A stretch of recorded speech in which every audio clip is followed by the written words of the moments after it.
What's going on, everybody? Mortem here, this time bringing you some news about Vampire the Masquerade Bloodlines 2, as I haven't talked about it in a little bit and I have some things to catch up on, but also because yesterday, from the time of this video, we got an important announcement about their kind of DLC debacle, which they had commented on previously a couple of weeks ago, but it was vague and basically just promising more information to come, so I held off on commenting on it until today, basically, because we finally got some information on that front. Now, if for whatever reason you somehow don't know anything about what I'm talking about, with the release date announcement of Vampire the Masquerade Bloodlines 2, they also dropped the fact that Toreador and La Sombra would be coming to the game as paid Day 1 DLC, essentially cutting off a third of the game's clans, or playable types of vampire, behind a significant Day 1 paywall, and obviously that went over about as well as you would probably expect. I made a video about it, plenty of other people did as well, and there was quite a bit of a very negative reaction to that, which was a bit of a shame because most of the reactions to a lot of the gameplay and stuff they put out around the same time was fairly positive, even if people weren't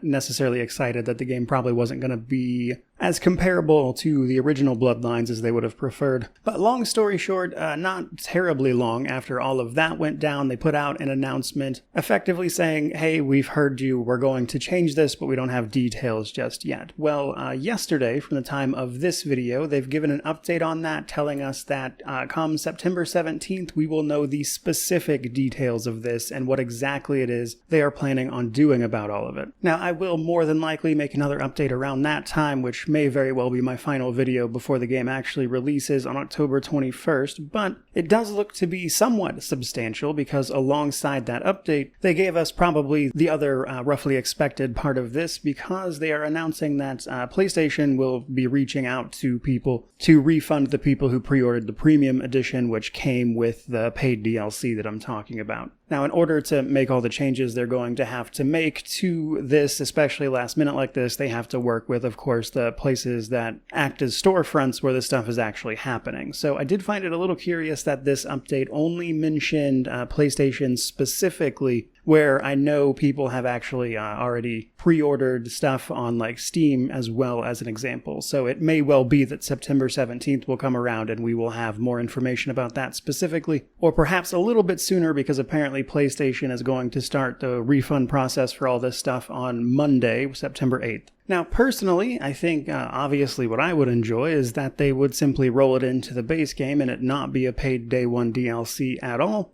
So hopefully people can actually enjoy this game for what it is without this hanging over the head of it. It is possible that there's something in between the full win and what they started with being in there as well, but obviously we'll have to wait until the 17th to find that out. But I think obviously just rolling it into the base game would really be the way to make this right to most people, though they did mention that sometime between now and the 21st, people will be able to actually pre-order that specific type of version since then as well. Now, on top of all that, while that is good news in and of itself, we have actually had quite a bit of other news since this was last spoken about by me at the very least, which is they've basically started up a lot of their marketing campaign, as you would probably imagine, given that we're about a month or so out from release. 6 weeks, I guess, if you want to get specific about it. In particular, there have been quite a few gameplay reveals, both from the people who played it at just Gamescom and talked about that experience, alongside actual gameplay you could go watch for yourself on a couple people's channels. I believe they did that exact same thing with their own community team on the World of Darkness YouTube channel as well, so if you want to see the first couple hours of the game, you could certainly do that. But for the most part, I would actually say that they've mostly just been showing off in those gameplay snippets things we've already talked about in previous videos, so I wouldn't call any of that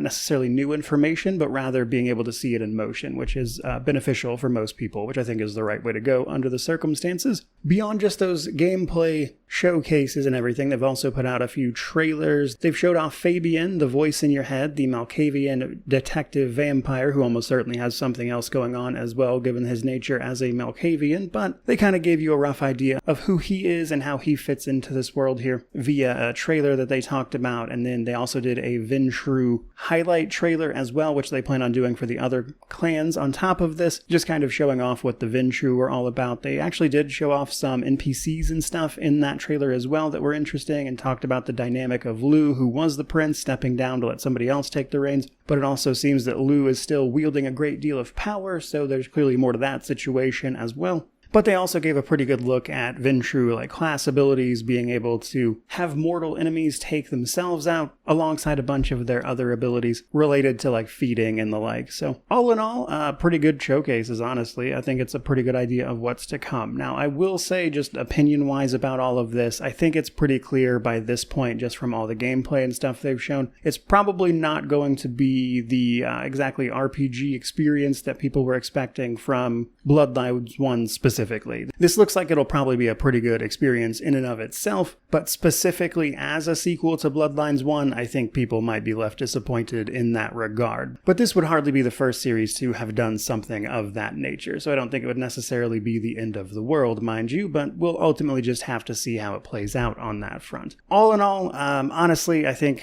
most of this is good news, especially about the price change. I was personally very disappointed to see them locking the DLC behind that, and obviously reversing course is what they needed to do there, so hopefully they take that all the way to where people want it, so people can actually be excited about this without having to worry about all of the side stuff. Either way, though, personally, one of my most anticipated games for the next couple of months, October assuredly, but as I have repeatedly said in the lead up to this game, good, bad, whatever, this is going to be quite the story, and I am absolutely going to be here for it. So at the very least, I will be following up on this likely with whatever they announce coming on September 17th. It really kind of depends on how much information there is to share, whether or not it gets a full video, but I will likely talk about it one way or another come then. But barring that, it's pretty much a straight shot to this game's release, but in the meantime, September is already packed with a million other things going on, so hopefully you're looking forward to all of that, and having a good time playing games yourselves, mind you. But as for today in this video, I think that pretty much wraps it up. I certainly hope you enjoyed it. Let me know how you feel about all this down in the comment section below, which of course means to like, comment, subscribe, all that YouTube jazz. But regardless of any of that, truly, just thank you so much for watching. I really do appreciate it. May you wander in wisdom and have an amazing day.